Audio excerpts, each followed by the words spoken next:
우리 감사드리고요. 성가대의 찬양처럼 평생을 주님과 함께 하시기를 바랍니다. 오늘도 하나님 앞에 오셔서 예배드리게 되는 것을 환영하고 우리 주 예수 그리스도의 은혜와 평강이 함께 하시기를 기원합니다. 지난주에는 우리 인생을 빛나고 복되고 영원하게 하시는 여호와의 영에 대해서 말씀을 드렸습니다. 오늘은 성령, 보혜사 성령이라는 제목으로 말씀을 드리려고 합니다. 예수님께서 세상을 떠나시면서 몇 가지 당부와 약속을 하셨습니다. 공생애를 마무리하고 하나님 앞에 가기 직전에 제자들을 모아놓고 몇 가지 당부 그리고 약속을 하셨어요. 첫 번째는 뭐냐면 섬기라는 거예요. 뭐라고요? 섬기라. 요한복음 14장 14절입니다. 내가 주와 또는 선생이 되어 너희 발을 씻었으니 너희도 서로 발을 씻어주는 것이 옳으니라. 서로 섬기라. 섬기는 자들에게 복이 있다는 말씀이었습니다. 두 번째는 서로 사랑하라는 것입니다. 요한복음 13장 34절 35절인데 새 계명을 너희에게 주노니 서로 사랑하라. 내가 너희를 사랑한 것 같이 너희도 서로 사랑하라. 너희가 서로 사랑하면 이로써 모든 사람이 너희가 내 제자인 줄 알리라 그랬어요. 우리가 서로 사랑하면 세상으로부터 인정을 받게 된다는 거예요. 예수 믿는 사람들은 다르다 하고 인정을 받게 된다는 거죠. 세 번째는 근심하지 말라는 거예요. 요한복음 14장 1절이에요. 너희는 마음에 근심하지 말라. 하나님을 믿으니 또 나를 믿으라 그랬어요. 근심하지 말라.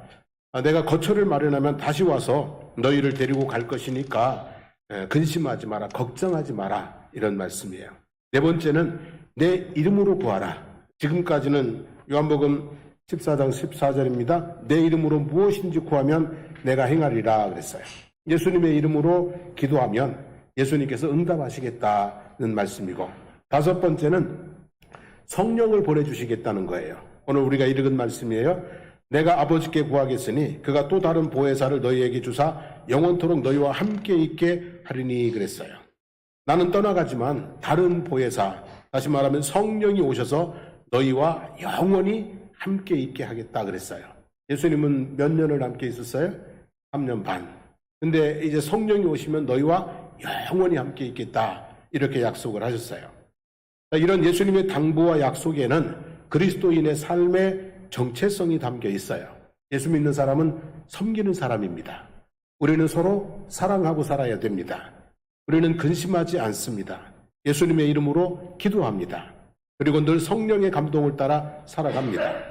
또 이런 삶을 살아갈 때 예수 그리스도의 은혜와 또 능력이 우리의 삶에 충만하게 될 줄로 믿습니다. 그래서 16절에는 하나님께 기도하여 다른 보혜사를 보내셔서 영원히 함께 있게 하리라고 말씀을 하셨어요. 그리고 26절에는 하나님께서 예수의 이름으로 보내실 보혜사가 성령이라고 했습니다. 다시 말하면 성령님은 보혜사라는 뜻이에요. 성령님은 뭐 하는 분이라고요? 보혜사. 그리고 보혜사는 보호하시고 은혜 주시고 가르치시는 분이라는 뜻입니다. 그리고 보다 정확한 원문의 의미는 곁에 서시는 분 이런 뜻이에요. 어디요? 곁에 서시는 분. 때로는 돕는 자로, 때로는 위로자로, 때로는 상담자로, 때로는 중재자로 우리가 도움이 필요할 때 우리를 돕기 위해 곁에 서 계시는 분. 이분이 누구라고요? 성령이라는 말씀입니다. 한마디로 성령님은 우리를 돕기 위해서 스탠바이하고 계시는 분입니다. 이 성령님이 여러분 곁에 서 있다는 것을 믿으시기를 바랍니다.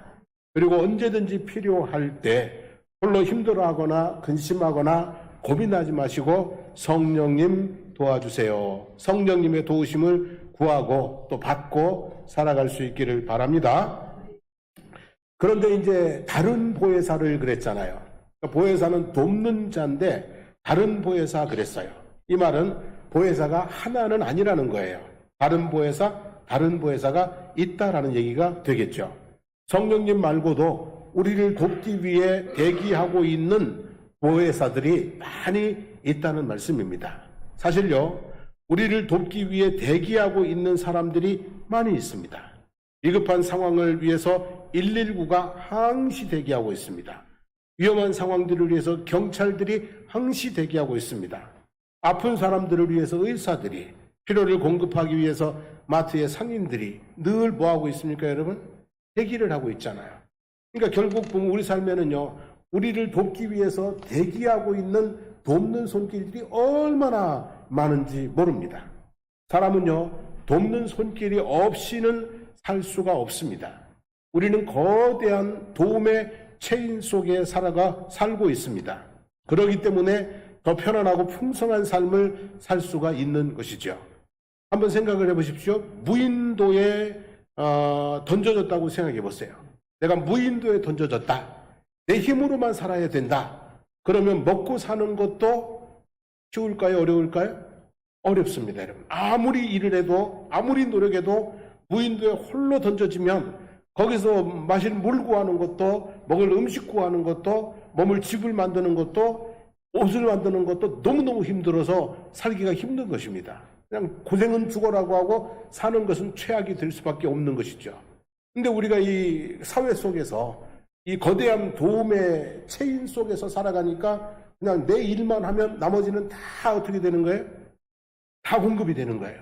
저는 그냥 주일날 여러분들에게 말씀을 전하고 목회만 하면 나머지가 다 공급이 되는, 그래서 더 풍성하고 더 편안한 삶을 살 수 있게 되는 것이죠. 여러분은 서로 이렇게 도움의 체인 속에 산다는 것은 참 지혜롭고 복 있는 삶인 줄로 믿습니다.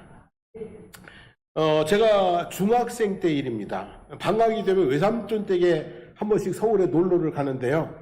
외삼촌 집에 가는데 그 사는 동네가 남과좌동이에요. 남과좌동을 가는 버스를 타야 되는데 촌놈이 올라가면 어느 쪽이 가는 쪽인지 어느 쪽이 오는 쪽인지를 모르는 거예요. 근데 그것을 딱 타기 전에 사람들한테 남과좌동 가는 버스 어디서 타요? 물어보기만 하면, 아니면 버스에 올라가기 전에 기사한테 남과좌동 가요? 물어보기만 하면 되는데 그걸 못하는 거예요. 부끄러워가지고. 부끄러워가지고 그걸 못하는 거예요. 그냥 남과좌동 써있으면 타요. 근데 꼭 타면은요, 반대쪽으로 가는 거 있죠. 그래서 종점까지 가서 종점에서 다시 타고 가요. 참, 그런 적이 여러 번 있었는데요. 생각해 보면은 길 물어보는 것이 뭐가 창피하다고, 그게 뭐 부끄러운 일이라고 그걸 못했는지 몰라요. 참 미련했던 것 같다, 그런 생각이 들어요. 여러분, 필요할 때 도움을 요청하는 것은 부끄러운 게 아니에요. 필요할 때 도움을 요청하는 것은 지혜로운 것이에요. 오히려 그 반대가 뭐 하는 거예요? 미련을 떨고 있는 것이죠. 필요한 사람에게 도움을 주는 것은 자비로움이에요. 이 두 가지가 우리의 삶을 행복하고 풍요롭게 만들어 주는 거죠. 따라서 필요하면 도움을 요청하시고요. 필요한 사람에게 도움을 베풀면서 우리가 살아가야 될 줄로 믿습니다. 그런데 이런 도움들보다, 우리 주변에 이렇게 대기하고 있는 많은 도움들보다 더 세밀하고 더 강력하고 더 완전한 도움을 주는 분들이 있어요. 누구냐면 성부, 성자, 성령, 삼위일체의 하나님입니다. 하나님은 우리를 돕는 분입니다.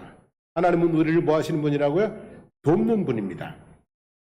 다윗이 사울왕에게 쫓겨다닐 때의 일입니다. 아무도 도와주지 않았습니다. 제사장 아히멜렉이 영문도 모르고 다윗을 도왔다는 이유로, 그것도 고작 떡 몇 덩이하고 칼 한 자루 있는 것 준 것뿐인데, 도액이라는 사람을 보내서 세마포 입은 제사장 85명과 그 성의 남녀와 아이들과 젖 먹는 자와 소, 나귀, 양까지 전부 죽여버렸습니다. 사울왕이.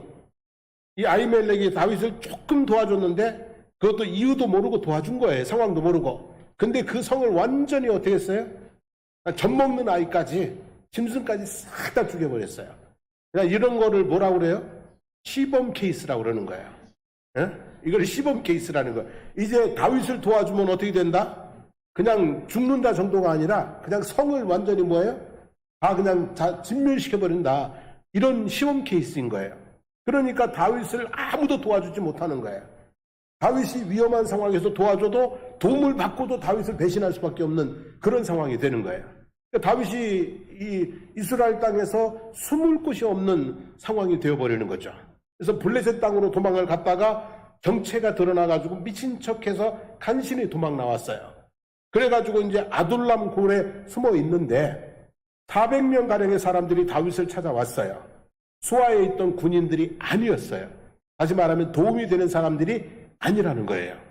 집안 사람들, 사울을 피해서 집안 사람들이 도망을 온 것이고, 환난 당한 자, 빚진 자, 마음이 원통한 자들이 모였어요. 도움이 되는 사람들이 아니라 도와주어야 되는 사람들이 400명이 떼거지로 모여든 거예요. 세상에 어떻게 살라고? 도우는 사람 하나도 없고 도와달라고 오는 사람만 400명이나 되는 그런 상황인데요. 그런데 시편 40편 2절에 보면 나를 기가 막힐 웅덩이와 수렁에서 끌어올리시고 내 발을 반석 위에 두사 내 걸음을 견고하게 하셨도다라고 고백을 해요. 그 긴 도망자의 세월을 무사히 보내고 온 이스라엘의 뭐가 됐어요? 왕이 됐어요. 그 비밀이 뭔지 아십니까, 여러분? 어떻게 이 일이 이루어졌는지? 시편 40편 17절 말씀입니다. 나는 가난하고 궁핍하오나 주께서는 나를 생각하시오니 주는 나의 도움이시오 나를 건지시는 이시라. 나의 하나님이여 지체하지 마소서. 하나님에게 무엇을 구한 거예요? 도움을 구한 거예요. 이 기가 막힐 웅덩이와 수렁에서 힘들고 어려울 때마다 난감한 상황을 만날 때마다 하나님이여 지체하지 마시옵소서. 하나님이여 지체하지 마시고 나를 뭐 해달라고요? 도와달라고요. 그래서 하나님의 도움을 구하고 하나님은 도우시고 그래서 다윗이 그 위기의 상황 속에서 은혜를 경험하며 반석 위에 세워지는 역사를 보게 된 것이죠. 여러분, 자기 힘만으로 모든 문제를 해결하려고 하는 사람은 성실한 것은 맞지만 미련 떠는 것도 맞아요. 성실하긴 한데 뭐 하는 거예요? 미련한 거예요. 저처럼요. 물어보면 되는데 그걸 안 물어보고 가는 내내 초조하고 말이죠. 시간 버리고요. 멍청한 거죠. 여러분, 신앙생활 저처럼 미련 떨고 살지 않기를 원합니다. 신앙생활 하나님 앞에 지혜롭게 하기를 원합니다. 무엇을 구하시라고요? 도움을 구하세요. 하나님 지체하지 마시옵소서. 하나님 도와주시옵소서. 늘 하나님의 도우심을 구하고 다윗처럼 은혜의 삶, 축복의 삶을 살아가시기를 축원합니다. 시편 46편 1절에 보면 하나님은 우리의 피난처시요 힘이시니 환난 중에 만날 큰 도움이시라 그랬어요. 환난 중에 만날 무슨 도움이요? 큰 도움이시다 그랬어요. 시편 121편 1절 2절 말씀 한번 볼까요? 내가 산을 향하여 눈을 들기라 나의 도움이 어디서 올까? 나의 도움은 천지를 지으신 여호와에게서로다 그랬어요. 여러분, 이 말씀처럼 하나님은 환난 중에 만날 큰 도움, 능력 있는 도움의 손길입니다. 눈을 들어서 산을 보십시오. 그리고 산만 보지 마시고 산을 만드신 하나님을 보시기를 원합니다. 눈을 들어서 바다도 보십시오. 그리고 바다만 보지 말고 그 바다를 만드신 하나님의 전능하심도 보시게 되기를 바랍니다. 눈을 들어 공중 나는 새를 보십시오. 새의 예쁜 것만 보지 말고 그 새를 먹이시는 하나님도 보시고요. 눈을 들어 꽃들을 바라보십시오. 그러면서 그 꽃을 입히시는 하나님도 볼 수 있기를 원합니다. 그렇게 눈을 들어 자연 만물을 보는 가운데 하나님도 보시고 하나님의 돕는 손길도 보시고 하나님의 도우심을 구하시면서 승리하게 되기를 축복합니다. 사람들은 자꾸 나한테 도와달라면 짜증을 내요. 왜 나한테 도와달라고 그러냐고. 돈 빌려달라고 그러고 밥 사달라고 뭐 해달라고 그러면 사람들은 많이 조금은 해주는데 계속 그러면 뭐예요? 짜증을 내요. 근데 우리 하나님은 아니에요. 거꾸로예요. 하나님에게 도와달라지 않고 딴 데 가서 도와달라고 그러면 하나님은 화를 내세요. 성경을 보세요. 너희가 애굽으로 도움을 구하러 가는데 너는 애굽은 상한 지팡이와 같다. 왜 내가 있는데 왜 그리 가냐 이러잖아요. 사람하고는 달라요. 하나님은 도와달라고 하면은 기뻐하신다? 짜증내신다? 기뻐하십니다, 여러분. 하나님은 우리가 하나님을 믿고 구할 때 기쁘게 도와주시는 줄로 믿습니다. 그리고 예수님도 우리를 돕는 분이세요. 예수님도 우리를 뭐 하시는 분? 돕는 분이세요. 마태복음 4장 23절 4절 말씀입니다. 예수께서 온 갈릴리에 두루 다니사 그들의 회당에서 가르치시며 천국 복음을 전파하시며 백성 중에 모든 병과 모든 약한 것을 고치시니 그의 소문이 온 수리아에 퍼진지라. 여기서 같이 읽어봅니다. 사람들이 모든 앓는 자, 곧 각종 병에 걸려서 고통당하는 자, 귀신 들린 자, 간질하는 자, 중풍병자들을 데려오니 그들을 고치시더라 그랬어요. 예수님은 병든 자들, 또 약한 자들, 귀신 들린 자들을 고치시는데, 다시 말하면 그들을 돕는데 많은 시간과 에너지를 쏟아 부으셨어요. 귀신 들린 아들을 둔 아버지가 있었습니다. 어디서나 귀신이 아이를 사로잡으면 그 자리에서 그냥 팍 꼬꾸라집니다. 간지라는 귀신이에요. 팍 꼬꾸라져요. 아이는 입에서 거품을 쏟아내고 막 이를 갈고 몸이 빳빳하게 죽은 아이처럼 몸이 굳어져 갑니다.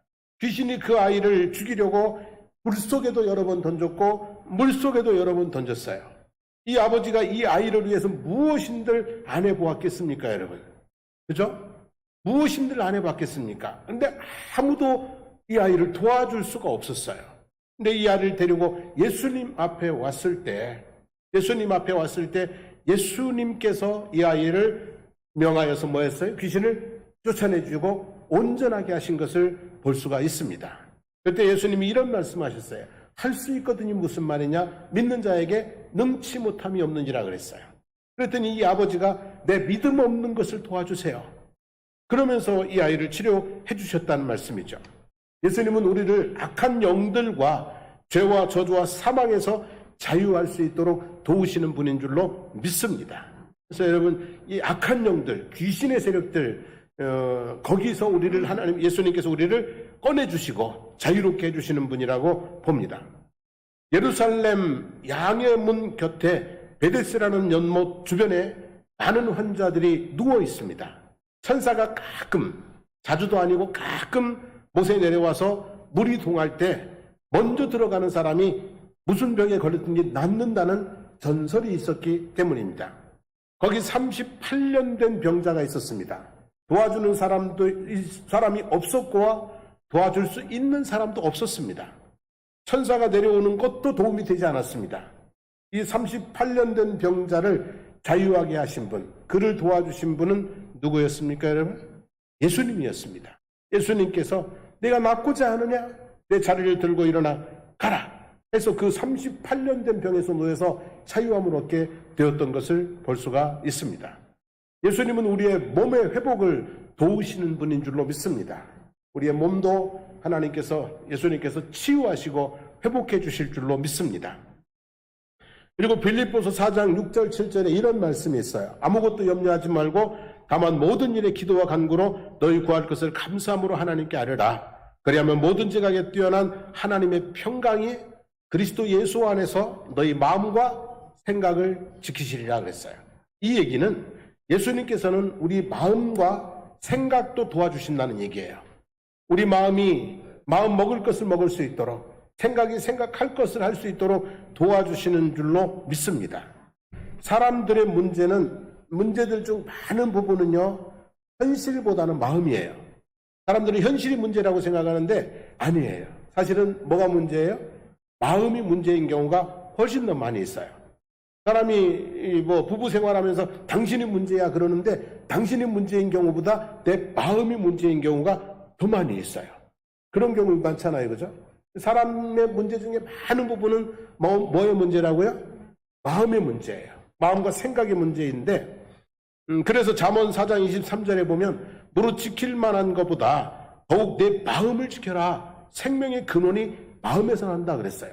생명의 근원이 어디에 있다고요? 마음. 살고 죽는 게 어디에 있다고요? 마음에 있다는 거예요. 그만큼 마음이 중요한 거예요. 근데 여러분, 이 마음을 지키는 것이 쉽다, 어렵다? 내 마음이 내 마음같이 돼야 안 돼요? 안 되잖아요. 그죠? 생각을 말자. 그러는데 생각이 계속 나잖아요. 걱정을 말자. 그러는데 계속 잠을 못 자잖아요. 원망을 말자. 그러는데 계속 입으로 떠들어대잖아요. 미워하지 말자. 그러는데 그냥 막 화가 나잖아요. 이 마음이 마음대로 된다고요? 안 된다고요? 생각을 말자. 계속 생각이 난다. 안 된다는 얘기예요. 잘. 그런데 우리가 하나님 앞에 기도하면, 감사하면서 기도하면 예수님께서 우리의 마음과 생각을 뭐 해준다고요? 지켜주실 줄로 믿습니다. 예수님은 우리의 마음과 생각도 도우시는 분이라고 말씀을 하시는 거죠. 자, 예수님은 우리의 영의 문제, 그리고 뭐예요? 몸의 문제, 그리고 뭐예요? 마음의 문제까지 도우시는 분이에요. 그리고 이렇게 말씀을 하셨어요. 요한복음 16장 24절이에요. 지금까지는 너희가 내 이름으로 아무것도 구하지 아니하였으나 구하라. 그리하면 받으리니 너희 기쁨이 충만하리라 그랬어요. 이 말씀하시기 전까지는 예수 이름으로 기도 안 했어요. 그냥 기도했어요. 자기 이름으로.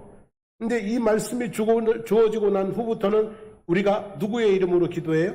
예수님의 이름으로 기도하는 거예요. 그리고 예수님의 이름으로 기도하면 누가 응답하시는 거예요?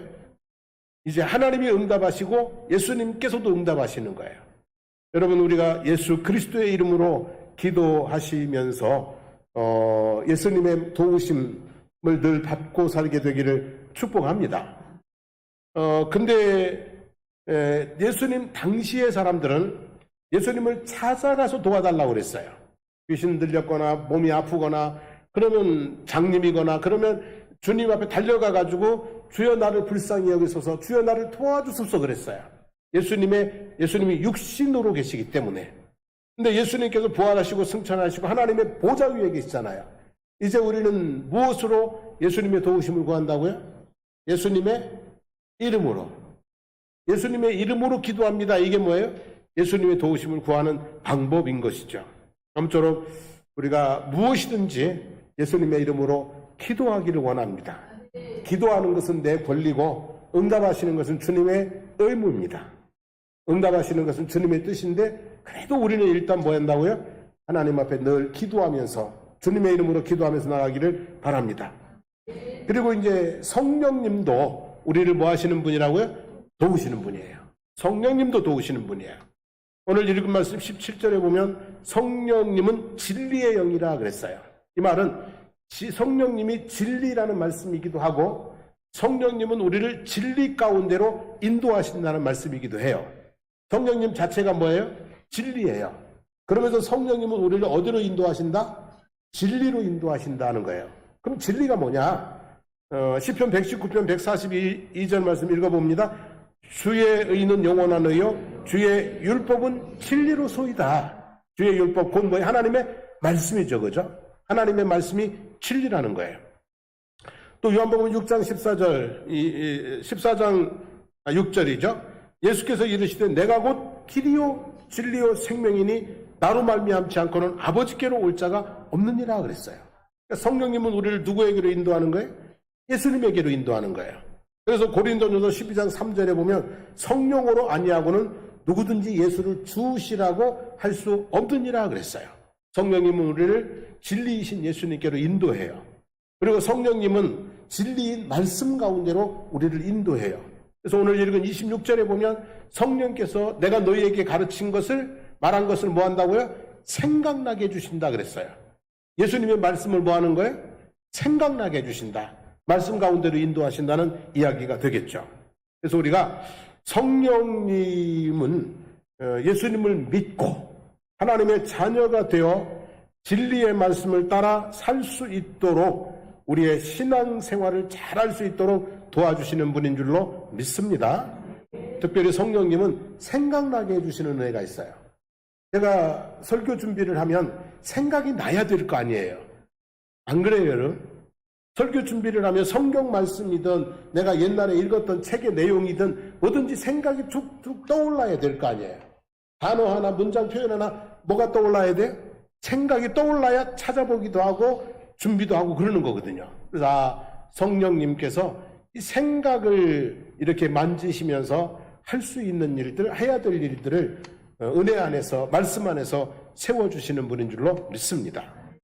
그리고 성령님은 또 우리에게 어떤 일을 해주시냐면 갈라디아서 5장 22절, 23절 잘하는 말씀이에요. 오직 성령의 열매는 사랑과 희락과 화평과 오래 참음과 자비와 양선과 충성과 온유와 절제니 이 같은 것을 금지할 법이 없느니라 그랬어요. 이것이 성령의 열매라고 했는데 이 말은 다시 말하면 이런 열매를 맺을 수 있도록 성령께서 우리를 뭐 하신다고요? 도와주신다는 얘기예요. 우리는 사랑은 해요. 근데 사랑이 열매가 되지 못하는 경우가 많이 있어요. 부부가 사랑해서 결혼을 했어요. 근데 그게 열매가 되지 못하고 중간에 낙과되는 경우들이 많이 있다는 말씀이에요. 그렇지 않나요, 여러분? 사랑을 하는데 열매가 되지 못하는 경우가 많아요. 근데 열매가 될 수 있도록 누가 도와주신다고요? 성령님께서 도와주신다는 말씀이에요. 그래서 여러분, 살아가고 싶은데 잘 안 됩니까? 누구에게 도움을 구하면 좋겠어요? 성령님께. 사는 게 재미가 없습니까? 그러면 누구에게 도움을 구하실까요? 성령님께. 그래서 성령님께, 희락의 열매를 맺게 하시는 성령님께 하나님 인생의 즐거움을 회복시켜달라고 그렇게 기도하시고, 사이좋게 지내는 게 어렵습니까? 그러면 누구에게 도움을 구하세요? 성령님께. 그래서 성령의 은혜 가운데 성령의 열매를 맺을 수 있는 그런 은혜가 있게 되는 줄로 믿습니다. 그리고 또 한 가지, 로마서 8장 26절에 보면 이와 같이 성령도 우리의 연약함을 도우시나니 그랬어요. 우리의 무엇을 돕는다고요? 연약함. 우리의 연약함. 아무것도 할 수 없을 때, 그저 지쳐 쓰러지고 넘어질 때 연약함도 성령님은 도와주신다고 말씀을 합니다. 사람은요, 연약함으로 시작해서 연약함으로 끝나는 것 같습니다. 태어날 때 연약했잖아요. 나이 들어 늙어갈수록 점점 어떻게 돼요? 참, 그죠? 연약해지잖아요. 우리 속에는 언제나 연약함이 있어요. 강해 보여도 속으로는 다 뭐예요? 연약한 구석들이 있어요. 아무리 강한 사람도 약해질 때가 있고, 아무리 능력 있는 사람도 무능해질 때가 있고, 아무리 지혜 있는 사람도 방법을 찾을 수 없을 때가 있어요. 근데 마귀는요, 우는 사자처럼 삼킬 자를 찾다가 우리가 연약할 때에 공격합니다. 차없이 연약할 때에 공격해서 우리를 쓰러뜨리려고 합니다. 성령님은요, 도울 자를 찾다가 우리가 연약할 때 기꺼이 다가와서 우리를 도와주시는 분인 줄로 믿습니다. 여기 도우신다는 단어는 문자적으로 함께 가담하여 열심히 돕는다는 뜻을 지닌 현재형입니다. 그러니까 성령님은 늘 뭐예요? 지금 내가 힘들고 어려울 때 나를 돕는 분이신 줄로 믿습니다. 우리가 힘들고 어려울 때 어떤 때는 그런 때가 있잖아요. 기도조차 안 되는 때가 있잖아요. 그런 때 없습니까, 여러분? 기도해야 된다는 거 알아요. 내가 지금 기도해야 될 때라는 것을 알아요. 근데 어떤 때는요, 기도하면 뭐해? 그런 마음이, 기도해야 된다는 건 아는데 기도하면 뭐해? 기도조차도 안 나오는, 기도조차도 못하는 그런 상황이 있을 수가 있다고요, 없다고요? 여러분은 그런 때가 있었나요, 없었나요? 저는 있었을까요, 없었을까요? 있었어요. 그러니까 어떤 분들은 그래요. 목사가 돼서 말이지, 이럴 때 기도해야 되지, 기도도 안 한다고. 근데 아는데 그게 기도도 안 나올 때가 있다고요. 정말 힘들고 어려울 때는, 속이 상할 때는요, 기도해야 된다는 거, 부르짖어야 된다는 거 아는데요, 그것조차도 안 될 때가 있어요. 그럴 때 사람들은 지탄을 하죠. 왜 기도도 안 하냐 말이지. 근데 성령님께서는 그렇게 안 하시는 거예요. 성령님께서는 말할 수 없는 탄식으로 우리를 위해서 친히 뭐 하신다고요? 간구하신다고요. 너 왜 기도 안 해? 이렇게 하는 것이 아니라 성령님께서 그냥 애절한 마음을 가지고 대신 뭐 해주신다고요? 기도해 주신다고요. 이것이 연약함을 도우시는 성령님의 은혜인 것을 볼 수가 있는 것이죠. 여러분, 성령님께서 우리를 연약할 때 특별히 도우신다는 것, 기도조차도 못할 때 말할 수 없이 탄식하시면서 우리를 위해 간구하시는 분이 누구라고요? 성령님이라고 하는 것이죠. 여러분, 성령님은 이렇게 우리를 도우세요. 진리 가운데로 인도한다. 신앙생활을 뭐예요? 잘하게 도와주신다. 두 번째, 삶의 열매들, 성령의 귀한 열매들을 뭐예요? 열매 맺을 수 있도록 도와주신다. 세 번째는 우리가 지쳐 쓰러져 넘어져서 기도조차 못하고 있을 때 우리를 책망하지 아니하시고 우리를 막 밀어붙이지 아니하시고 우리를 위해서 뭐 하신다고요? 말할 수 없는 탄식으로 간구하시면서 도와주시는 분인 줄로 믿습니다. 자, 말씀 정리합니다. 성부, 성자, 성령 삼위일체 하나님은 우리를 뭐 하시는 분이요? 돕는 분이십니다. 하늘에서, 땅에서, 그리고 내 곁에서 직접 천사를 보내서 사람을 통해서 때로는 기적으로, 때로는 탄식으로 간구하시면서 우리를 돕는 분이십니다. 그래서 히브리서 4장 16절 말씀 같이 읽습니다. 그러므로 우리는 긍휼하심을 받고 때를 따라 돕는 은혜를 얻기 위하여 은혜의 보좌 앞으로 담대히 나아갈 것이니라 그랬어요. 힘들 때일수록, 부끄러운 때일수록, 초라해 보일 때일수록, 대가가 아니라 은혜가 필요할 때일수록 담대히 하나님의 보좌 앞에 나아가시기를 원합니다. 거기서 마음을 다 쏟아놓으시고 하나님께 뭐 하시는 거예요? 헬퍼에게 이렇게 기도하시면 돼요. Help me.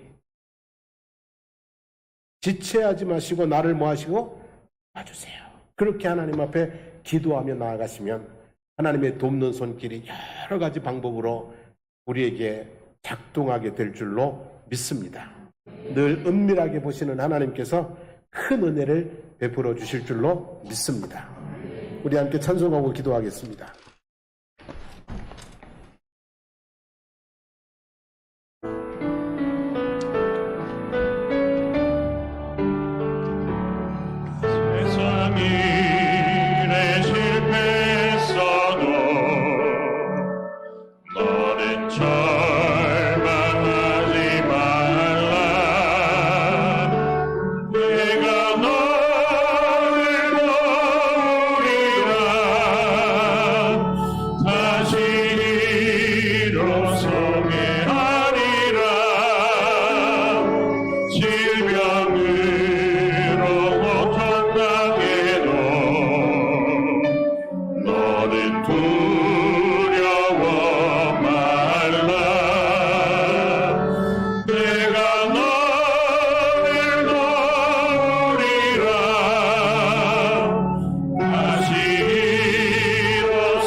하나님의 도우심은 하나님의 약속입니다. 하나님은 우리가 돕는 손길을 구할 때 기뻐하시고 기꺼이 우리를 도우실 것입니다. 오늘 하나님 앞에 기도하기를 원합니다. 하나님이여 지체하지 마소서. 하나님이여 나를 도우소서.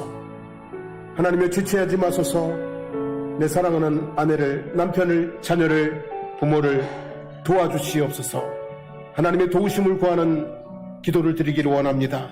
우리 주여 부르고 한번 통성으로 기도하겠습니다. 주여. 하나님 아버지, 오늘도 우리가 하나님 연약함 가운데 있습니다. 우리가 하나님 아버지 곤란함 속에 빠져 있습니다. 오늘도 우리가 아버지 답답함 중에 있습니다. 하나님 앞에 아버지 하나님 여러 가지 많은 필요들이 저희들에게 있습니다. 하나님 아버지 오늘 주신 말씀들을 마음에 새겨봅니다.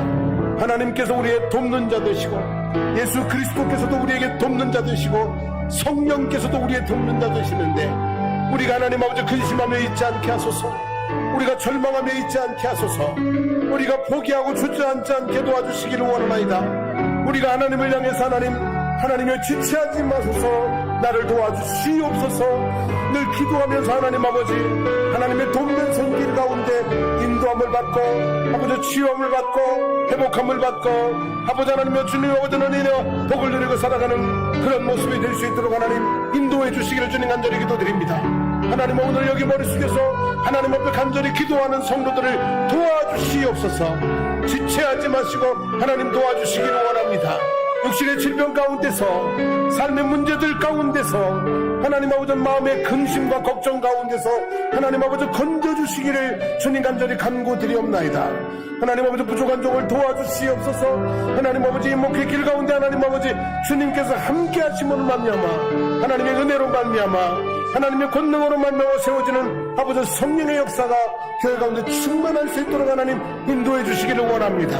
사랑하는 아버지 가족들을 아버지 하나님 도와주시옵소서. 이 삶의 여정 가운데서 하나님의 돕는 손길로 말미암아 평안히 걸어갈 수 있게 하시고 형통하며 걸어갈 수 있게 도와주시고 하나님의 축복으로 반석 위에 세워지는 인생들 될 수 있도록 인도하여 주시기를 주님 간절히 간구드리옵나이다. 하나님 아버지 함께하여 주시옵소서.